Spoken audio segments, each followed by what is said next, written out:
Olá, queridos irmãos, queridas irmãs.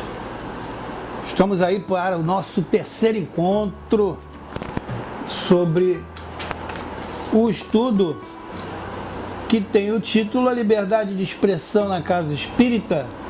Debate e estudo foram a metodologia de Kardec.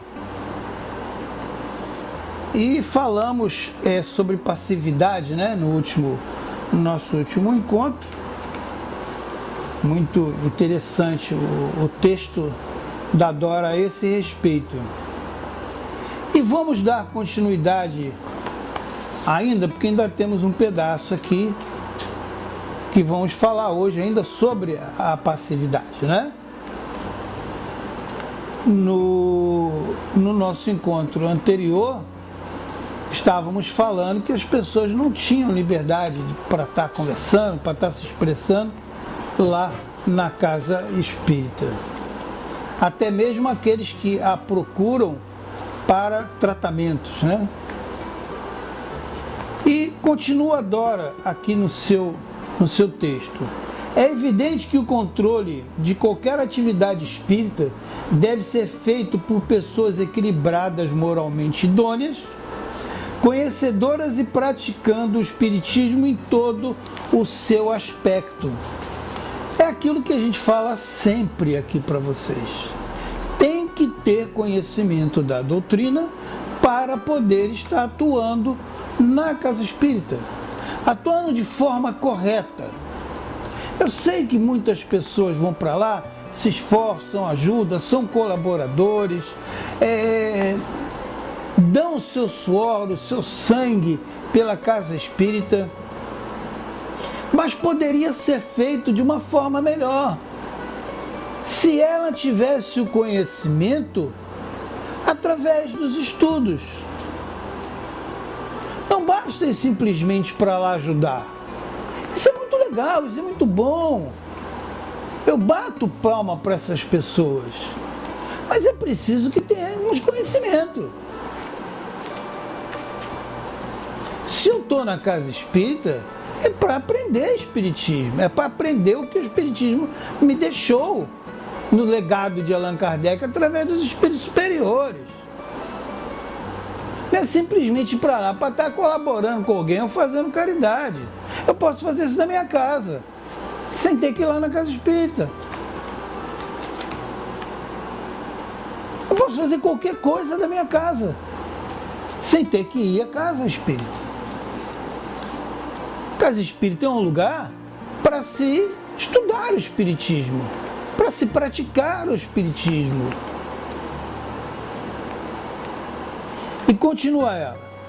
Para que isso aconteça, é necessário que o educador, o instrutor, seja conhecedor das obras fundamentais de Allan Kardec. Isto não é um motivo para que os outros participantes do processo sejam tratados com uma falsa superioridade. O educador verdadeiro é aquele que sabe converter traumas em motivos de edificação e crescimento e fazer a participação ativa dos seus educandos uma terapia para o seu reequilíbrio. Fazer com que aqueles que estão ali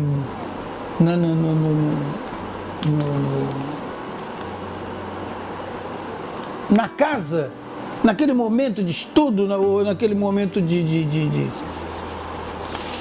reunião, seja ela mediúnica, ou seja ela simplesmente para uma palestra, não sei, coisas desse tipo, que elas participem, que elas dêem um pouco de si ali naquele momento. Não é só aqui eu estou fazendo para vocês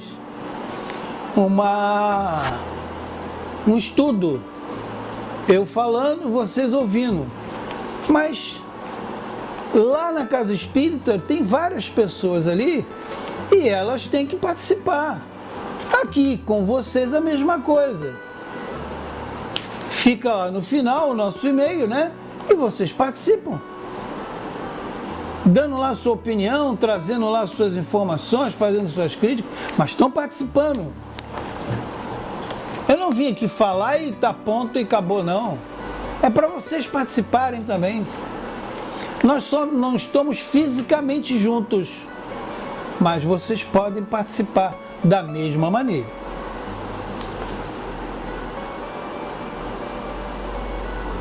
O primeiro passo para que se dê de fato um desencadear das potencialidades dos que frequentam a casa espírita é que sejam acolhidos com seres pensantes e dignos de serem ouvidos. É fazer com que o outro se sinta à vontade. Poxa, eu vou lá na casa espírita e a pessoa que está lá coordenando, está dirigindo, cara, ela deixa a gente falar, a gente participa, a gente debate. Isso é muito bom, isso motiva muitas pessoas. Para que se tornem indivíduos conhecidos, respeitados e participantes, e não meros assistidores de palestras. Seminários, debates, reuniões e estudo em que todos possam colocar os seus questionamentos e dúvidas à própria disposição das cadeiras em círculos, como eu falei antes, né? E não em plateia, como se estivesse lá assistindo um cinema. Faz lá um círculo, vamos todo mundo aqui, ficar aqui, né? Nessa circunferência legal, como se estivéssemos nos abraçando, né? Com cadeiras em círculos e não em plateias, com o púlpito longínquo, quebrando o monólogo autoritário dos oradores. Ouviu? Não entendeu? Pergunta. Você falou isso assim, assim? Isso é o quê? Desculpa. E que é evidente que para isso o centro não precisa nem deve se converter numa arena de disputas de opiniões e de brigas pessoais. É preciso criar o hábito de debater ideias com argumentos e não com ofensas. E enfrentar a divergência de opiniões com naturalidade. É o que muita gente não faz. Não gosta de ouvir. Porque acha que ele que é o certo. Eu sou presidente, eu estou certo. Fim de papo e ponto. Não, não é assim. Vamos ouvir as pessoas, vamos debater, vamos trocar. De repente eu estou errado. Da mesma forma que eu dou liberdade a todos que escreverem para o nosso canal, dizendo, ô Jorge, eu não gostei disso, eu não gostei daquilo, você falou isso, você falou aquilo, e eu vou lá ver, de repente eu falei alguma coisa que eu não devia ter falado. E vou vir aqui a público e vou me desculpar. Mas lá, tem isso não. Por muitas das vezes é a palavra dele, e como eu sempre falo, ponto, acabou. E fica lá todo mundo engessado. Ah, eu não quero me indispor com o presidente não. Eu não quero... Enquanto essa coisa vai sendo levada errada por anos e anos e anos e anos e anos.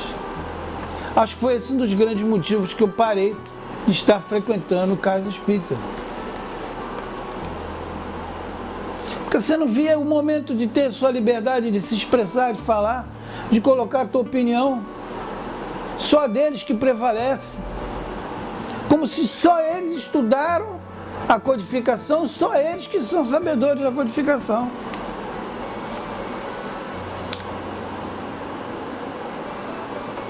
É evidente que para isso o centro não precisa, como nós falamos, né? Ter disputa e ter brigas. Não há necessidade disso.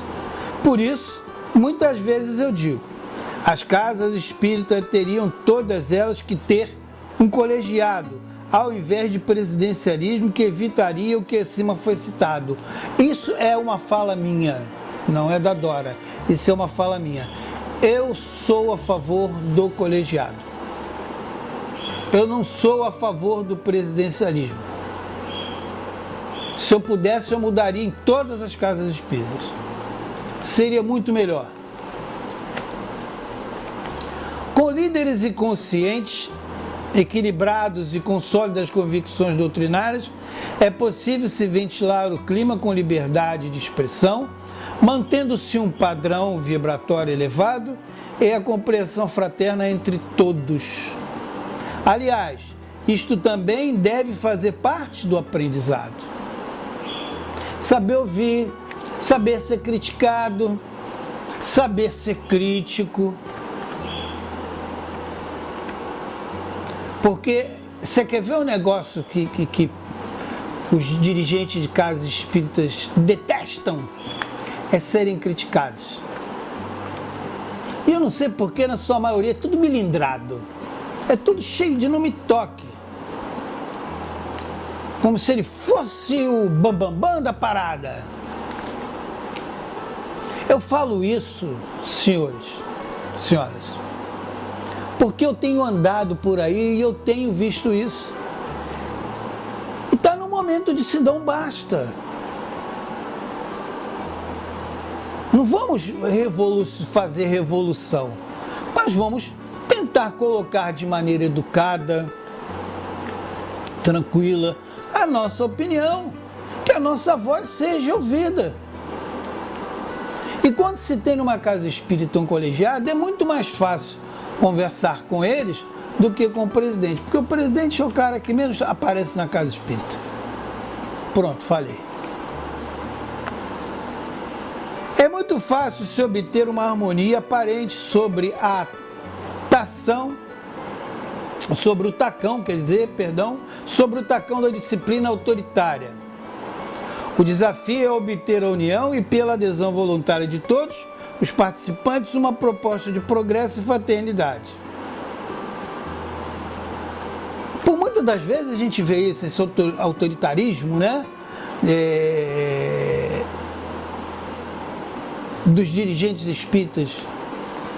E por muitas das vezes também acontece, em alguns casos,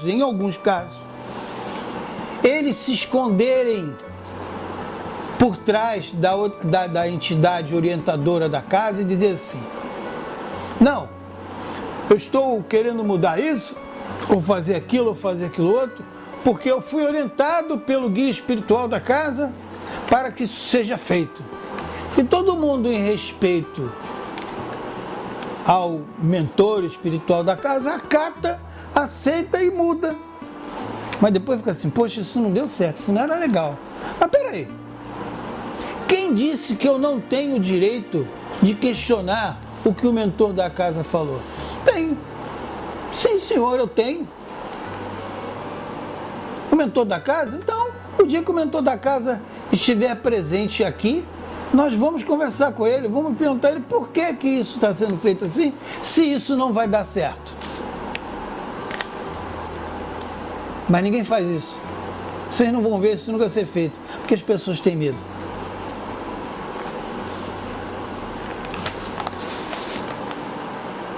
E hoje vamos prolongar um pouquinho para nós finalizarmos o estudo.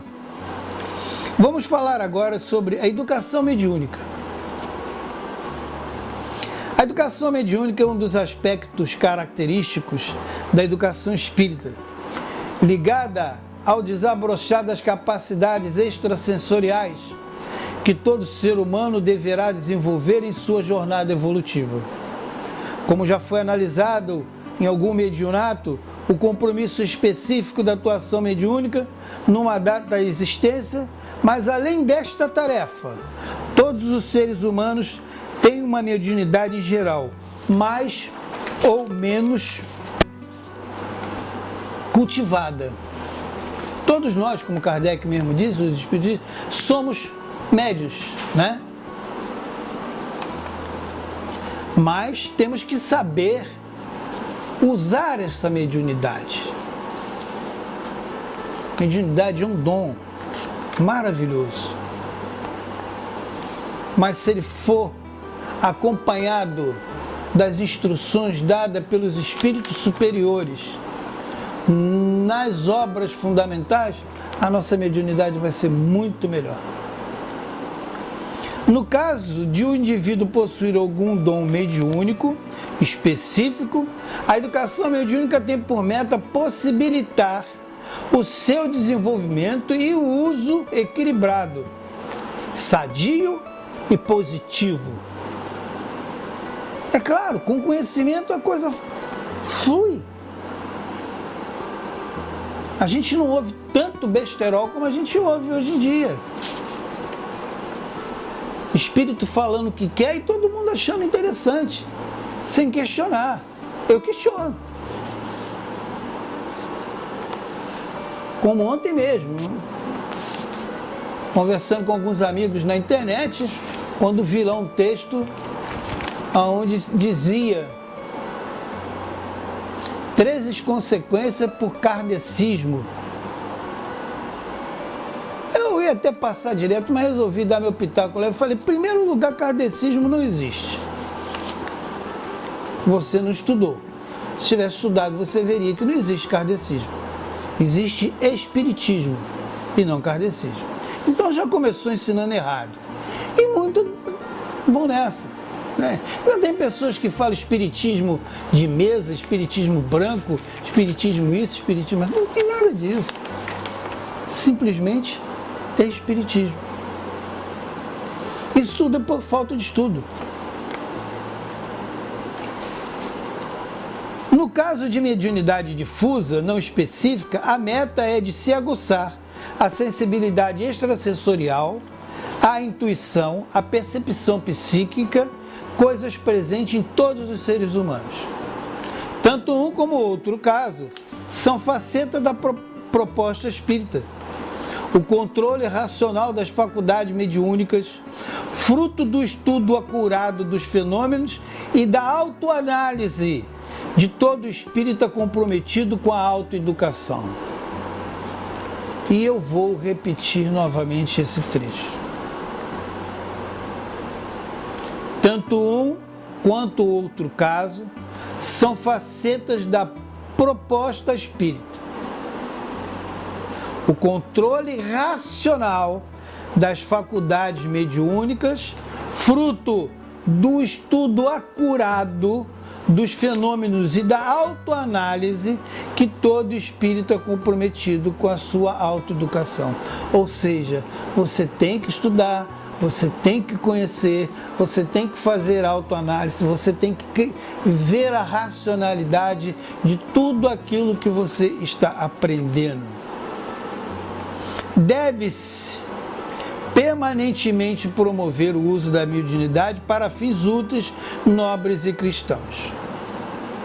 E encerrando, a educação mediúnica não é meramente um apossar-se de técnicas, mas deve ser um fator de evolução global para o espírito, uma possibilidade real de aperfeiçoamento moral e de prática do bem.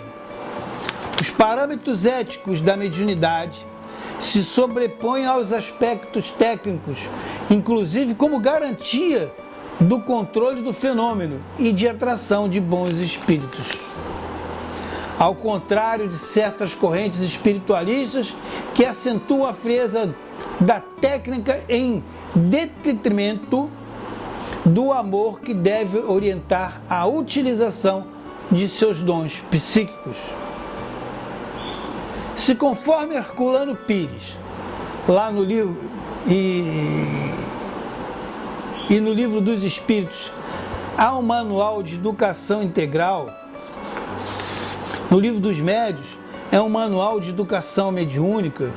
E pela primeira vez na história humana, colocou-se balizas éticas e racionais para a prática da mediunidade. Herculano nos traz muito isso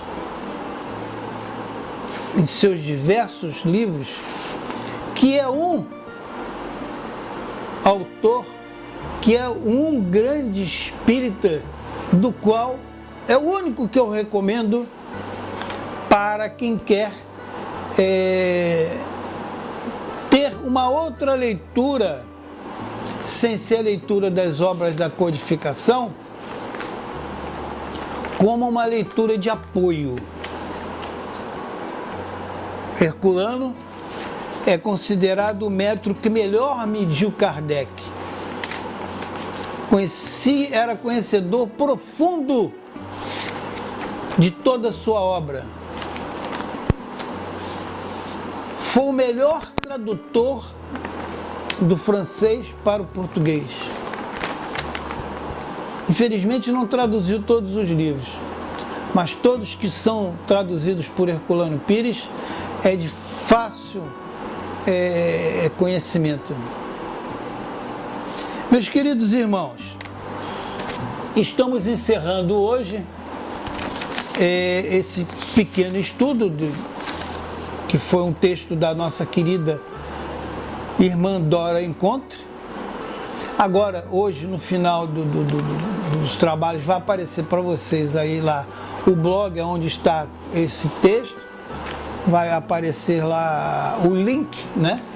Para vocês poderem fazer consulta sobre esse trabalho que foi a liberdade de expressão na Casa Espírita. Debate e estudos foram a metodologia de Kardec. Ele usou da metodologia de debater e estudar o Espiritismo porque foi a melhor forma que ele encontrou de desenvolver todo o seu trabalho. E é assim que as casas espíritas deveriam se portar hoje. Mas infelizmente nem todas são assim, não é? Eu não vim aqui mudar, eu vim aqui tentar poder esclarecer um pouco a todos vocês. E fica para cada um tomar aí a sua atitude, rever o que eu falei, questionar o que eu falei, nos escrever dando a sua opinião, se gostou ou não do nosso trabalho, ok? E ficamos por aqui. Até breve, onde estaremos trazendo aí outros assuntos que serão importantes para o seu estudo mediúnico, seu estudo espírita, tanto da parte mediúnica quanto da parte espírita, ok? Meus queridos irmãos, fiquem com Deus, muito obrigado pela atenção de todos, e não se esqueça, vão lá no nosso e-mail, vão lá, escrevam para a gente, passem suas informações, se vocês gostaram, se não gostaram, o que vocês acham que deve ser mudado, o que não tem mudado, façam lá suas sugestões e as suas críticas, ok? Fiquem com Deus, muita paz para todos, até o nosso próximo encontro, mas não se esqueça, Espiritismo sem estudo é espiritismo sem qualidade. Até o nosso próximo vídeo. Tchau, tchau.